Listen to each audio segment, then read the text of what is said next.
পুরুষ মানুষ সহজে কাঁদে না, কারণ পুরুষের চোখে জল মানায় না।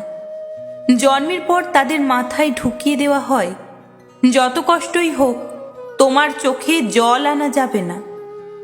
নারীরা হুটহাট কেঁদে উঠতে পারে, নারীরা রাগে কাঁদে, অভিমানে কাঁদে, কষ্টেও কাঁদে, কিন্তু পুরুষ কখনো অভিমান কিংবা রাগে কাঁদে না। নারীর চোখের জলে ছলনা থাকলেও পুরুষের চোখের জলে কোনো ছলনা নেই। তবুও যদি কোনো পুরুষ কাঁদে, তবে বুঝতে হবে সে বড় কষ্টটাই পেয়েছে এবং সে আসলেই কাঁদছে। পুরুষ কান্নার অভিনয় করতে পারে না। পুরুষের কান্নার দৃশ্য ভয়াবহ, পুরুষের কান্নার কারণ তীব্রতর হয়। তবুও পুরুষেরা কাঁদে।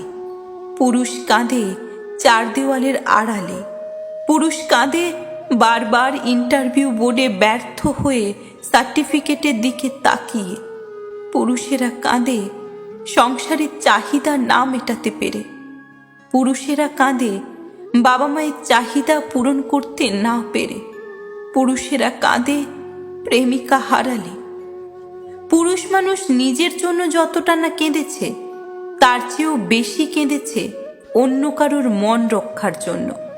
পরিবার, বাবা মা, ছেলে মেয়ে কিংবা প্রেমিকার আবদার পূরণ করার জন্য পুরুষের চোখের জল মাটিতে ফেলতে হয়, যা অনেক প্রেমিকাই জানে না। ইতিহাস বলে যে নারী ইচ্ছাকৃতভাবে পুরুষের চোখের জলের কারণ হয়েছে, সেই নারী জীবনে খুব একটা সুখী হতে পারেনি। এটা নয় কোনো পুরুষের অভিশাপ, এটা পুরুষের চোখের জলের কারণ আর দীর্ঘশ্বাস।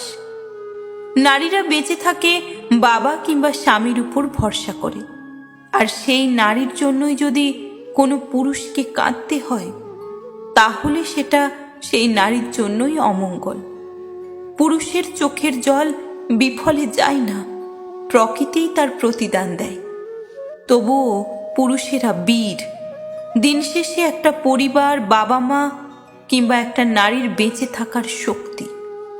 পুরুষকে কাঁদিয়ে যে নারী জীবনে বড় হতে চেয়েছে, তার সারা জীবন ভাঙতে ভাঙতে গেছে, কারণ একটা নারীর জীবনে স্রষ্টার পরেই একজন পুরুষের স্থান। এই অসাধারণ লেখাটা আপনাদের কতটা প্রাসঙ্গিক মনে হয় অবশ্যই জানাতে ভুলবেন না। সকলে ভালো থাকবেন, সুস্থ থাকবেন, আর ভালো লাগলে গল্পটা শেয়ার করে সকলের মাঝে ছড়িয়ে দেবেন।